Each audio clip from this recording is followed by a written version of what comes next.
bien, en esta oportunidad le damos las bienvenidas a todos y a todas en su espacio Reflexiones Educativas, una experiencia pedagógica exitosa más allá de las aulas. En esta oportunidad tenemos el vaso como lo querramos ver, medio lleno o medio vacío. En medio de la actual situación de la pandemia, uno de los sectores más afectados ha sido el sector educativo, porque clases que se daban a nivel presencial han tenido que hacer un cambio radical e ir y hacerse desde las casas. Los alumnos y los maestros están en su casa y parte del equipo de gestión, aunque esté en el centro, también ha mantenido la comunicación con los maestros que están en sus casas. ¿Por qué decimos el vaso medio lleno o medio vacío?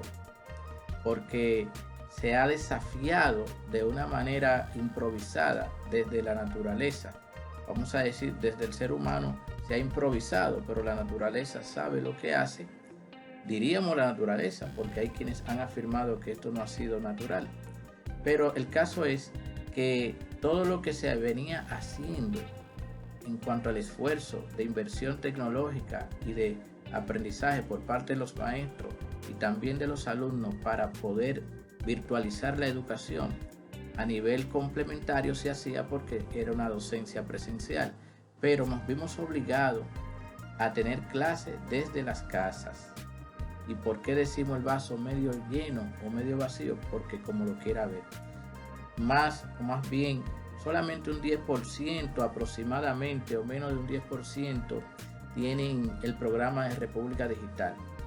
160 escuelas, de 160 escuelas, vamos a decir que 30 o 40 escuelas están dentro de este programa de República Digital, en cuanto a que los muchachos tienen computadora, los maestros han estado en un programa de entrenamiento, y por otro lado los esfuerzos de Radio Educativa y otras páginas dispuestas por el Ministerio de Educación. Pero todavía esto ni era una realidad tecnológica en todos los centros escolares, ni era una cultura de todos los maestros, y los alumnos tampoco tenían todas sus clases virtualizadas, sino que se complementaban algunas cosas. Por eso vemos que no todos los estudiantes pueden integrarse a la plataforma, porque no todos cuentan con internet o las computadoras, algunos que la tenían ya le habían dañado. En cambio, también hemos visto experiencias de un gran éxito y de mucha, vamos a decir, lo vemos como una gran noticia, de maestros que han sido creativos en las guías didácticas, las actividades que han realizado, aportando su propia plataforma de internet, más los recursos que habían obtenido también por parte de las actos del gobierno. Han hecho un esfuerzo para estar en contacto a través de los grupos de WhatsApp, con sus propios celulares, y también los alumnos desde su casa. Una gran cantidad de alumnos también se han integrado, pero hay otra gran parte de alumnos que no han estado conectados a este proceso. Desde ese punto se puede ver un vaso medio vacío, porque no todas las actividades son esencialmente cognitivas o teóricas, sino que hay una serie de prácticas o destrezas que se logran a nivel manual, especialmente en los politécnicos, que no se pueden hacer pura y simplemente a través de una plataforma virtual. Pero lo que sí es un hecho, que el mismo problema de la pandemia ha hecho que cada quien saque lo mejor de sí. Y hay quienes se atreven a opinar que en el caso de algunos alumnos, que si no se integraban a nivel presencial a las clases, como ahora, vamos a decir, un alumno que daba dificultades para integrarse a las actividades a nivel presencial, como ahora lo iba a hacer a nivel virtual. Pero viéndolo de otro lado también, como algunos maestros que no usaban la tecnología en sus clases normales presenciales, como ahora algunos también han hecho resistencia a poder usar la tecnología. Pero en cambio, otros alumnos y otros maestros sí han visto con beneplácito y han usado la tecnología para poder seguir el proceso. Ciertamente, a nivel estatal, gubernamental, o desde todos los puntos de vista, el alumno, el maestro, el Estado, los padres, De esto tenemos mucho que aprender porque nos falta mucho por avanzar. Porque si bien, por un lado, podemos decir que hay alumnos que no se integran o maestros que no usan la tecnología, también podemos decir que falta mucha inversión en mano directa de la gente. Porque un joven que no tiene acceso a internet o que no tiene las condiciones desde el punto de vista eléctrico o que no tiene la tecnología, la computadora o el celular para conectarse, ¿cómo puede hablarse de una educación a distancia? Por eso, en esta oportunidad hablamos del vaso medio lleno o el vaso medio vacío. Como usted lo quiera ver, vamos a poner a disposición lo que es la guía para el diseño exitoso de cursos e-learning y por qué en algunos casos ha funcionado y en otros no ha funcionado. Porque hay muchos elementos a tomar en cuenta y que entran en juego y que no solamente un sector puede poner a funcionar todo un sistema o una sola persona como el docente o un solo como el alumno o el centro o el director docente. Aquí entran en juego todos los elementos para trabajar en equipo y cuando falta uno, entonces cojea la educación a distancia o podemos decir que el vaso se puede ver medio lleno o medio vacío. Así que le vamos a poner a disposición una exposición sobre los elementos a tomar en cuenta a la hora de diseñar un curso de educación a distancia y sea usted el jurado de por qué algunas cosas en algunos casos han sido exitosas y en otros casos no ha funcionado en lo más mínimo. En esta oportunidad vamos a presentar al mismo tiempo que evaluar cuáles elementos hacen que un proceso de educación a distancia tenga éxitos, cuáles elementos uno a veces deja de tomar en cuenta y hace que una guía o un proceso de educación a distancia fracase. Por eso vamos a presentar en este momento la guía para el diseño exitoso de cursos e-learning. A la hora de embarcarnos en un proceso de educación a distancia, nos preguntamos, ¿cuáles son esos primeros pasos que debemos dar a la hora de iniciar el diseño de un curso e-learning?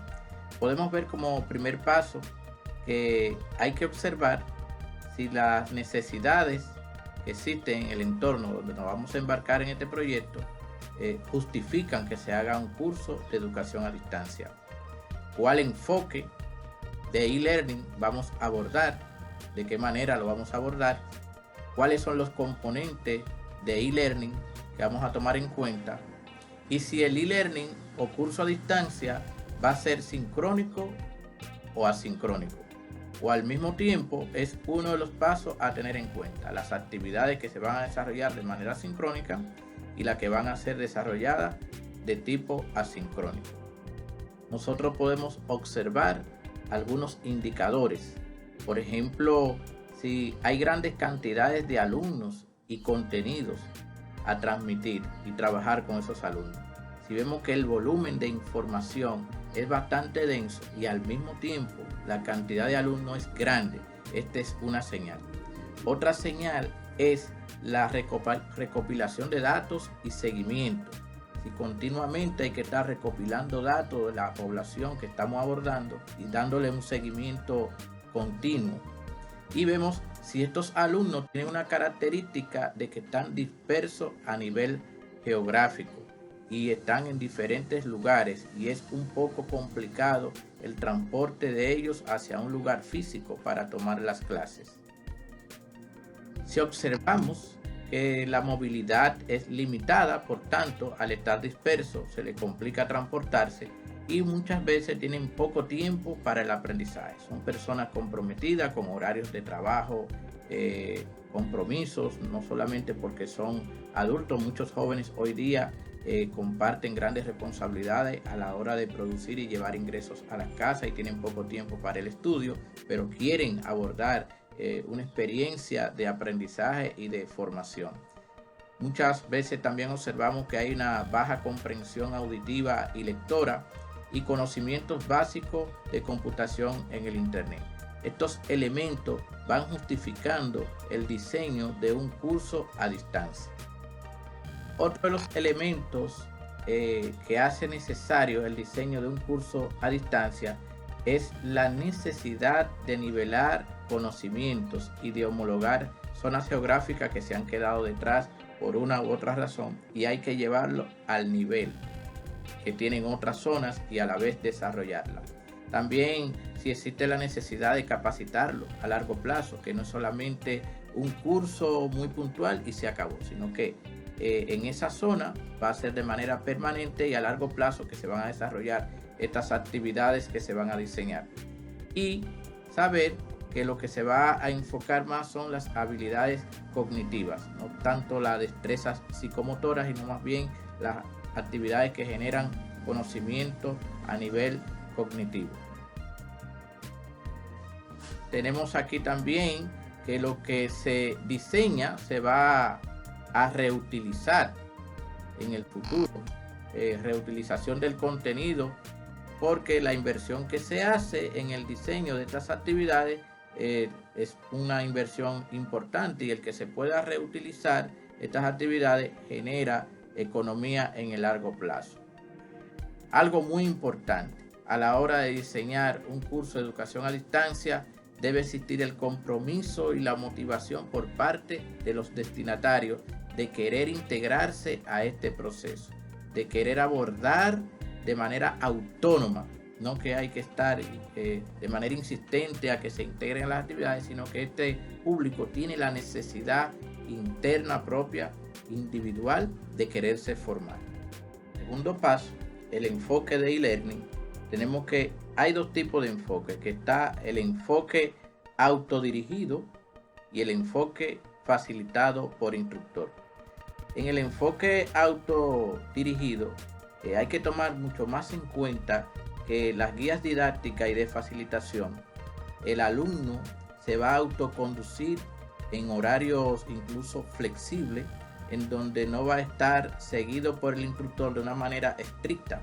Sí hay fechas y plazos en donde el mismo individuo se va poniendo como meta para lograr los resultados de su curso, pero estas guías didácticas tienen que diseñarse de tal manera que el alumno pueda hacerla por sí solo, sin la mayor dificultad de entrar en contacto con su asesor inmediato. Sin embargo, hay una mayor flexibilidad en estas guías didácticas a la hora de trabajar en el enfoque facilitado por el instructor. Sí, aquí ya hay actividades mucho más concretas, especificadas con fechas de entrega, que el alumno debe cumplir con esos plazos para poder ir dando salida a las actividades que se le van poniendo para lograr las competencias. Es la diferencia fundamental de que el enfoque autodirigido debe ser diseñado de tal manera que el alumno no tenga la necesidad de estar vamos a decir, entrando en contacto con un asesor o facilitador para poder desarrollar las actividades y a su vez las competencias. Y que en el enfoque facilitado por el instructor hay fechas concretas y plazos de entrega para las actividades, y hay una comunicación a nivel del estudiante y maestro para desarrollar las actividades de manera más habitual, aunque sigue siendo a distancia. Tenemos los componentes de e-learning. En este caso son 4 grandes componentes. Tenemos los contenidos, el aula virtual, el aprendizaje colaborativo, el acompañamiento humano, social y técnico. Dentro de los contenidos tenemos recursos simples de aprendizaje. Cuando se aborda una determinada actividad o unidad, se alimentan algunos recursos simples como algún video, un PDF, algún material. También tenemos las lecciones interactivas, algo que genera mucha motivación en los estudiantes. Las lecciones interactivas, donde ellos se pueden autoconducir de manera incluso lúdica y divertida, y también autoevaluarse y desarrollar sus actividades. Las simulaciones electrónicas, incluso hoy día se manejan a nivel de física y matemática, programas de simulación, también a nivel de electrónica y de informática, en donde los estudiantes pueden desarrollar diversas actividades. Y los materiales de apoyo. Estos materiales de apoyo que pueden tanto estar disponibles en la red como también el mismo curso que puede subir a la plataforma o al sistema. Estos materiales de apoyo complementan una serie de actividades que pueden desarrollarse o les sirven también de insumo para poder dar respuesta a las actividades que se le ponen dentro del curso. Hay que preguntarse si el aula va a ser en tiempo real y cómo van a ser las guías didácticas. El aula virtual toma en cuenta que las clases puedan darse en tiempo real en comunicación directa con los estudiantes a través de videoconferencias, foros, en fin, y al mismo tiempo combinarla con las guías didácticas que pueda el estudiante desarrollar sus actividades a través del aula virtual.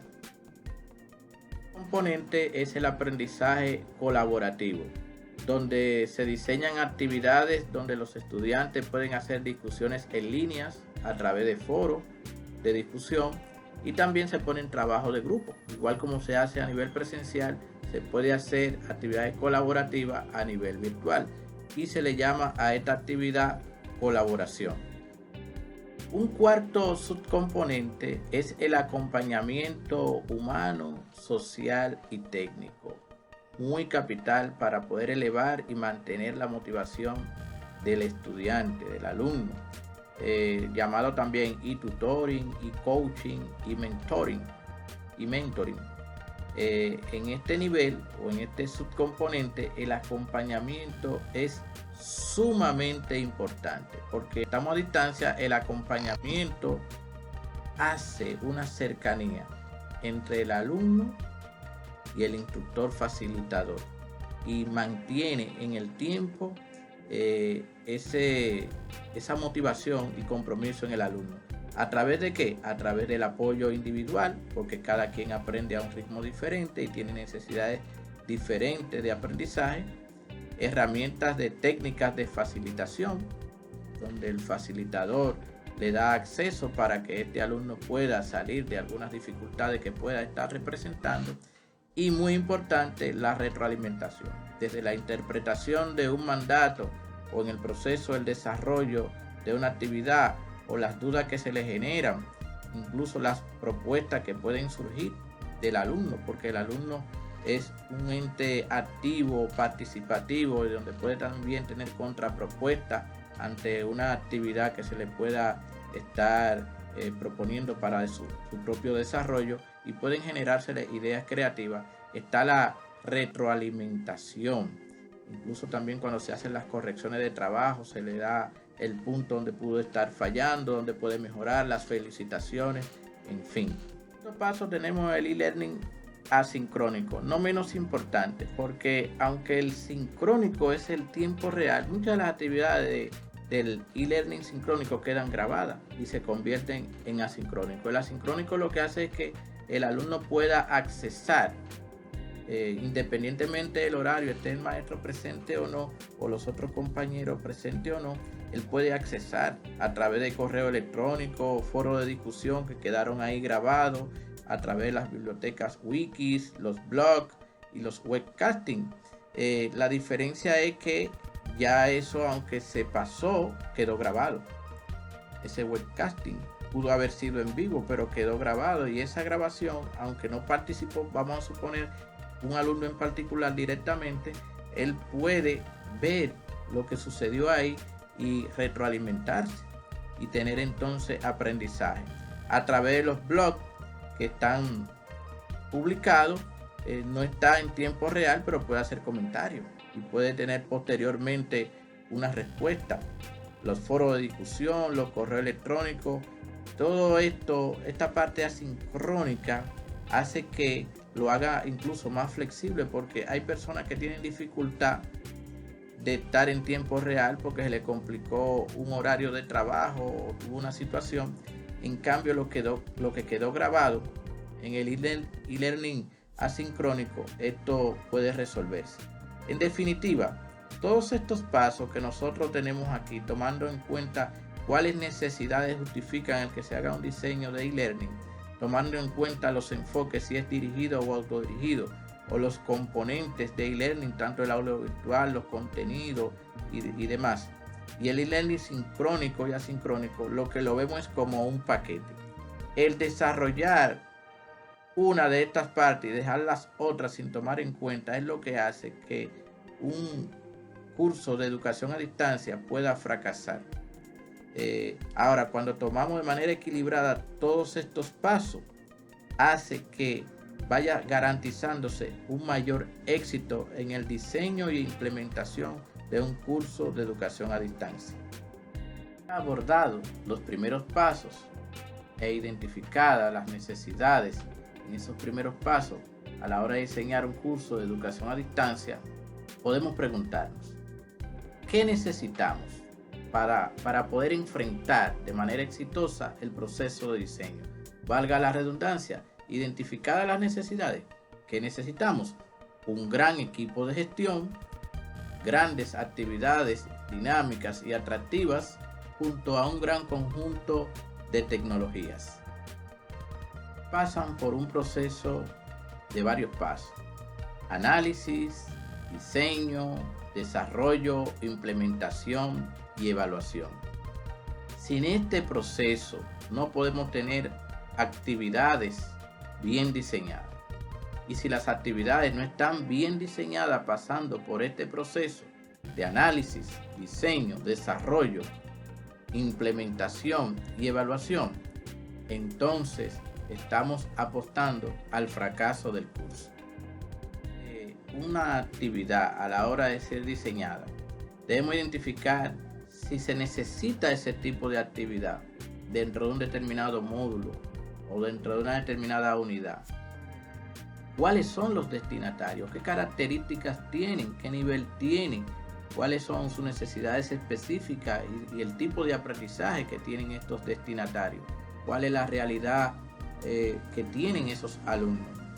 Por tanto, debemos proponer temas y tareas coherentes de acuerdo a este análisis previa identificación de necesidades, tipo de destinatario y las mismas tareas que vayan acorde a lo que estos niños o niñas, o en el caso de adultos, pasamos a los subpasos del diseño: establecer los objetivos de aprendizajes, hacer una estrategia pedagógica, qué tipo de estrategia voy a utilizar para lograr esos objetivos de aprendizaje en ese público destinatario, qué secuencia vamos a seguir, y las fechas de entrega, muy importante con respecto a la manera de entrega, porque no es lo mismo una clase presencial en aula y el seguimiento que se le puede dar a un proceso de entrega de una actividad ante una secuencia dada, que una actividad a nivel virtual a desarrollarse.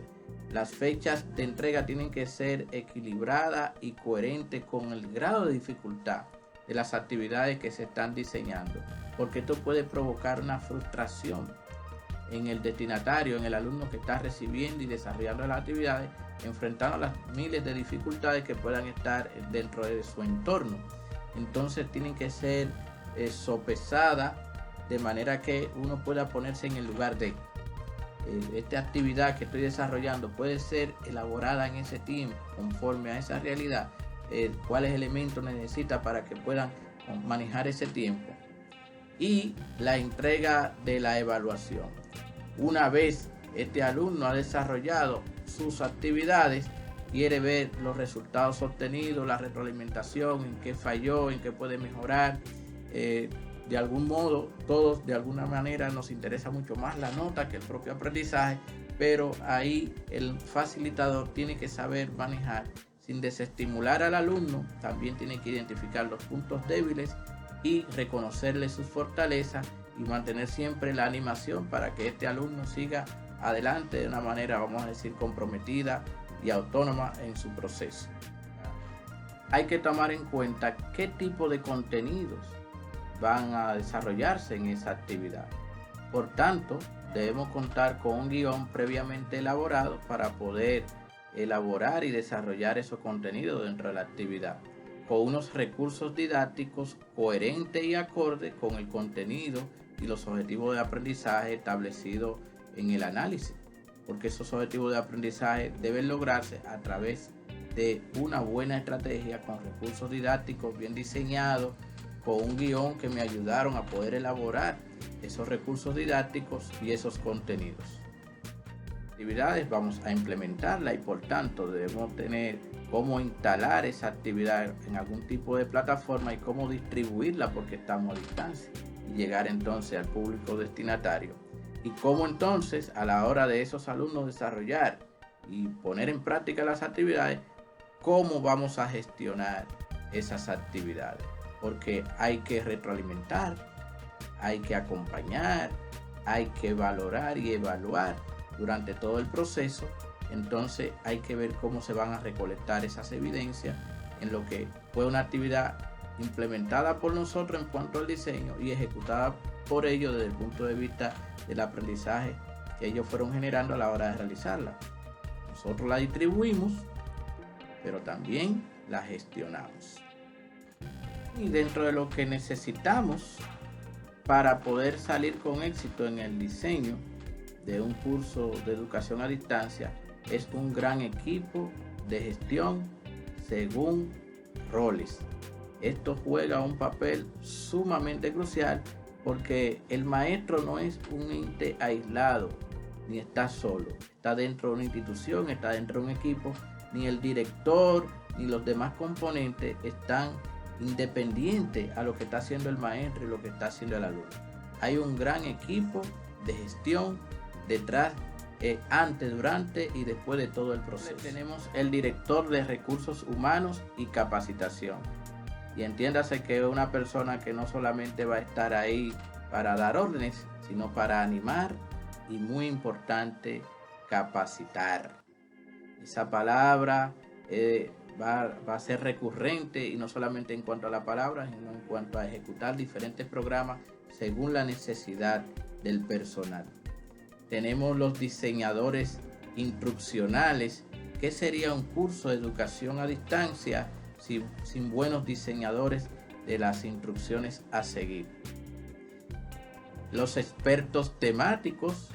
No todo el mundo es especialista en todas las áreas.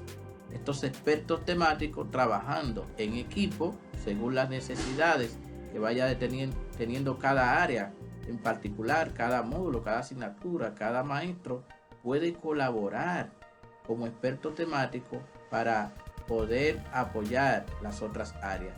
Los desarrolladores web y editores de multimedia. Este equipo es lo que hace más lúdico, dinámico, divertido las actividades, pero al mismo tiempo eficiente para poder transmitir el conocimiento y que pueda hacerse, lograr competencia en los alumnos.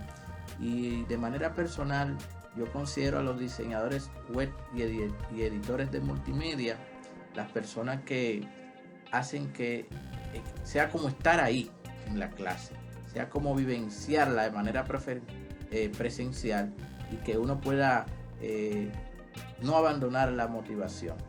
Tenemos los administradores de cursos, facilitadores en líneas y tutores, los talentosos maestros y docentes que tienen habilidades y destrezas para manejarse de manera con facilidad, con dinamismo, con eficiencia a través de los cursos. No todo el mundo tiene la habilidad, o más bien, aunque tenga la habilidad, otros se destacan más para facilitar, para comunicar, no tanto para diseñar. Por eso es que hay un equipo. Es muy importante esto. Aquí no se actúa como un individuo de espalda a los demás, sino que se trabaja en equipo para lograr que el proceso de éxito de implementación de un curso. Y tenemos los expertos en apoyo técnico, que es una consecuencia de todo lo que nosotros hemos estado hablando. Quiere decir que según los roles que le toca jugar cada uno, incluso algunas personas puede ser que por la escasez del personal o por las habilidades propias tenga que jugar 1, 2 o 3 más roles, porque depende de la necesidad. Además, hay personas que se pueden destacar en diferentes roles, pero es importante que aunque tenga una habilidad, está al servicio de todo el equipo de gestión y al mismo tiempo del curso de educación a distancia. Y en esta última etapa del diseño de un curso de educación a distancia, tenemos de qué manera vamos a gestionar los aprendizajes. ¿Cuál es la tecnología para la gestión de los aprendizajes? Vamos a tener 4 grandes partes. Tenemos aquí la gestión de los contenidos de aprendizajes, la cartografía y planificación, el compromiso y administración del estudiante y las herramientas y servicios que se van a utilizar en el proceso de esta gestión de aprendizajes. En el proceso de gestión de los aprendizajes. La gestión de los contenidos para los aprendizajes, vamos a tener la creación, el almacenamiento y el acceso a recursos.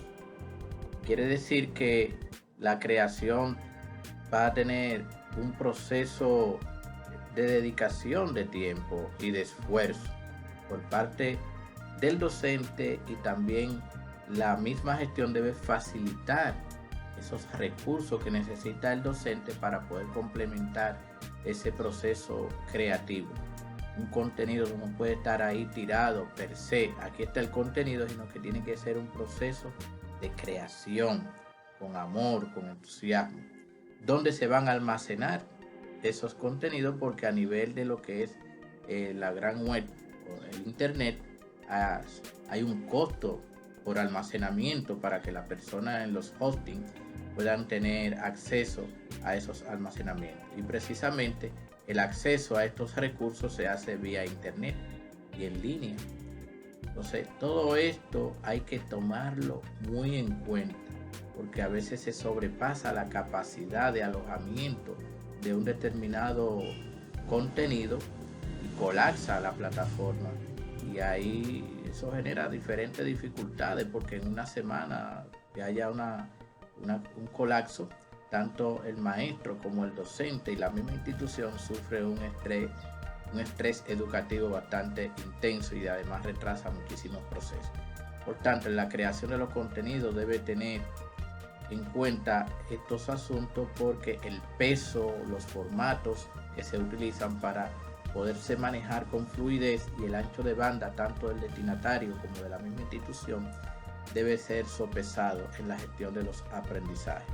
Se toma en cuenta tanto la planificación de los programas de estudio de la institución, las rutas de aprendizaje personalizadas y la evaluación. Fíjense que cuando uno entra a una determinada plataforma virtual educativa, si se ve organizado, si todo está en un lugar bien diseñado y que uno pueda accesar con facilidad, y que de manera individual cada quien de manera personalizada puede entrar y recorrer esa cartografía, ese mapa institucional educativo, entonces uno en ese sentido ve una institución organizada, un curso organizado, debidamente planificado, y que cuenta con los momentos de evaluación establecidos. Que esto esté bien claro para que las personas no estén dispersas haciendo esfuerzo en un sentido, entonces no sean valorados en los momentos diferentes de evaluación, para poder tener los diferentes niveles de logro y acreditación. Es decir, que la cartografía y planificación institucional no solamente lo juega el docente, aunque juega uno de los papeles más importantes, sino los diferentes elementos, tanto la parte de la dirección, el registro, las calificaciones. No una sola persona le da respuesta a esto. Y el compromiso y administración del estudiante, porque hay un esfuerzo institucional, hay una plataforma que se ha organizado para que llegue a ese destinatario.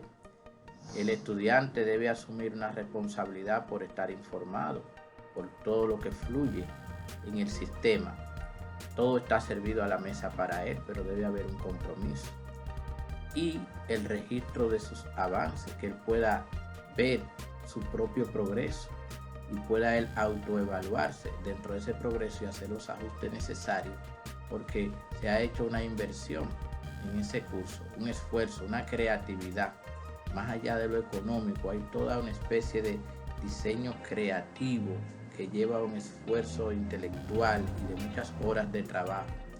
Entonces el estudiante debe administrar su tiempo de una manera responsable, no estar anteponiendo las excusas superfluas por cualquier cosa, sino que él debe autoinformarse en lo que está en el sistema, en la plataforma, y él mismo estar continuamente registrando el curso, el avance de lo que viene, lo que está haciendo, de lo que tiene pendiente. En esta etapa tenemos por último las herramientas y servicios que habíamos hablado en otros pasos que habíamos dado anteriormente, como están los foros, los sistemas de mensajería, discusiones grupales, los blogs. Estas herramientas y servicios no solamente se utilizan para las clases per se de un determinado módulo, de un determinado actividad, sino también actividades que se hacen generales en la institución. Continuamente se usan las mensajerías, las discusiones grupales, pero también fundamentalmente para el desarrollo de las actividades y los contenidos están los blogs, las discusiones grupales, la mensajería y los foros. Entonces estas son herramientas que habitualmente van a ser de una manera recurrente por los diferentes maestros de un curso de educación a distancia que se van a estar utilizando. Por tanto, en la misma plataforma institucional están dispuestos estos sistemas tanto de mensajería, foros y las discusiones grupales y los mismos blogs. Así que las herramientas y servicios, y además para informarse cuando hay un cambio de módulo, de asignatura, de fin de cuatrimestre o algún ajuste que hay que hacer, aquí están los servicios definitivamente. A la hora de inscribirse en un curso, finalizar el otro, algún percance, tener acceso a estos servicios. Aunque estamos a distancia, no quiere decir que no existan entonces estos departamentos, igual como lo existen a nivel presencial, que el departamento de registro, secretaría, además. Entonces, el alumnado debe tener a la mano estos servicios para poder comunicarse. Igual la institución le da seguimiento a estos diferentes mecanismos y herramientas, porque son mecanismos que sirven también para la autoevaluación institucional.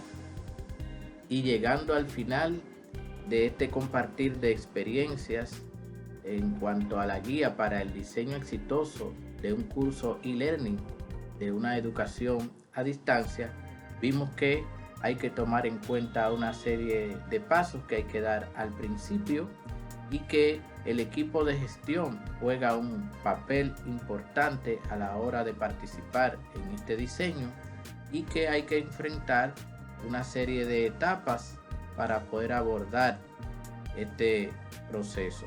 Le vamos a dejar aquí a disposición un material que también da un punto de vista en este link en cuanto a la parte de cómo abordar un curso e-learning, pero ya desde el punto de vista comercial, para poder complementar. Vemos que esta herramienta fue ahora desafiada en este proceso a nivel crítico de la pandemia, en donde muchas cosas se pusieron en juego, dependiendo cómo uno lo quiera ver, como un vaso medio lleno o un vaso medio vacío. El caso es que tenemos la oportunidad de dar una serie de pasos y cubrir una serie de etapas para poder hacer con éxito un curso de educación a distancia desde el inicio hasta el final. Hasta la próxima.